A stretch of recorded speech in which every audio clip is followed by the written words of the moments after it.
Audio clip number 71۔ انشاءاللہ عز و جل اس آڈیو کلپ میں قرآن پاک کی سورہ بقرہ کی آیت نمبر 206 سے 208 کی تلاوت، ترجمہ اور تفسیر قرآن صراط الجنان سنیں گے۔ بسم اللہ الرحمن الرحیم۔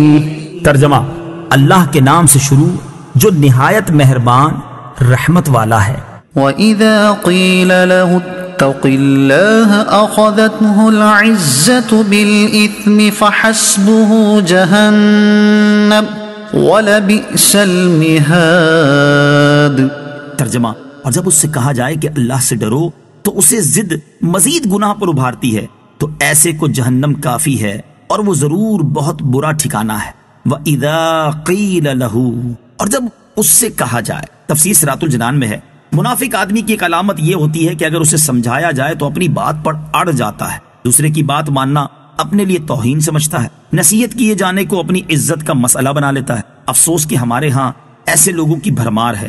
گھروں میں دیکھ لیں تو لڑکی والے لڑکے یا اس کے گھر والوں کو نہیں سمجھا سکتے، چھوٹے خاندان والے بڑے خاندان والوں کو نہیں سمجھا سکتے، عام آدمی کسی چودھری کو نہیں سمجھا سکتا، عوام کسی دنیاوی منصب والے کو نہیں سمجھا سکتے، مسجدوں میں کوئی نوجوان عالم یا دینی مبلغ کسی پرانے بوڑھے کو نہیں سمجھا سکتا، جسے سمجھایا وہی گلے پڑ جاتا ہے۔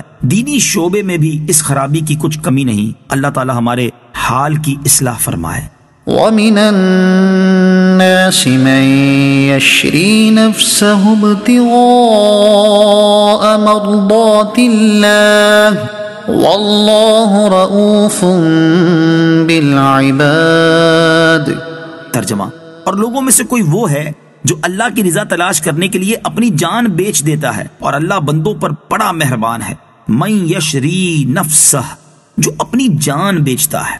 شان نزول: حضرت صہیب رومی رضی اللہ تعالیٰ عنہ مکہ معظمہ سے ہجرت کر کے حضور پرنور صلی اللہ تعالی علیہ وآلہ وسلم کی خدمت میں مدینہ طیبہ کی طرف روانہ ہوئے۔ مشرکین قریش کی ایک جماعت نے آپ کا تعاقب کیا تو آپ سواری سے اترے اور ترکش سے تیر نکال کر فرمانے لگے: اے قریش، تم میں سے کوئی میرے پاس نہیں آ سکتا جب تک کہ میں تیر مارتے مارتے تمام ترکش خالی نہ کر دوں، اور پھر جب تک تلوار میرے ہاتھ میں رہے اس سے ماروں گا، اور اگر تم میرا مال چاہو جو مکہ مکرمہ میں مدفون ہے تو میں تمہیں اس کا پتہ بتا دیتا ہوں، تم میرا راستہ نہ روکو۔ وہ اس پر راضی ہو گئے اور آپ رضی اللہ تعالیٰ عنہ نے اپنے تمام مال کا پتہ بتا دیا۔ جب آپ علیہ الصلوۃ والسلام کی خدمت میں حاضر ہوئے تو یہ آیت نازل ہوئی۔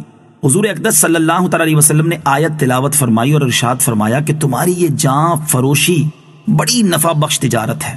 یا ایہا الذین آمنوا ادخلوا فی السلم کافہ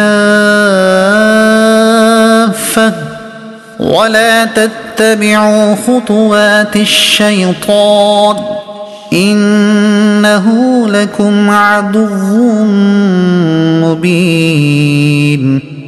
ترجمہ: اے ایمان والو، اسلام میں پورے داخل ہو جاؤ اور شیطان کے قدموں پر نہ چلو، بے شک وہ تمہارا کھلا دشمن ہے۔ ادخلوا فی السلم کافہ، اسلام میں پورے داخل ہو جاؤ۔ تفسیر صراط الجنان میں ہے۔ شان نزول: اہل کتاب میں سے حضرت عبداللہ بن سلام رضی اللہ تعالیٰ عنہ اور ان کے اصحاب تاجدار رسالت صلی اللہ تعالیٰ علیہ وسلم پر ایمان لانے کے بعد شریعت موسوی کے بعض احکام پر قائم رہے۔ ہفتے کے دن کی تعظیم کرتے، اس روز شکار سے لازماً اجتناب جانتے، اور اونٹ کے دودھ اور گوشت سے بھی پرہیز کرتے، اور یہ خیال کرتے کہ یہ چیزیں اسلام میں صرف مباح یعنی جائز ہیں، ان کا کرنا ضروری تو نہیں، جبکہ توریت میں ان سے اجتناب لازم کیا گیا ہے، تو ان کے ترک کرنے میں اسلام کی مخالفت بھی نہیں ہے، اور شریعت موسوی یعنی حضرت موسیٰ علیہ السلام کی شریعت پر عمل بھی ہو جاتا ہے۔ اس پر یہ آیت نازل ہوئی اور ارشاد فرمایا گیا کہ اسلام کے احکام کا پورا اتباع کرو، یعنی توریت کے احکام منسوخ ہو گئے، اب ان کی طرف توجہ نہ دو۔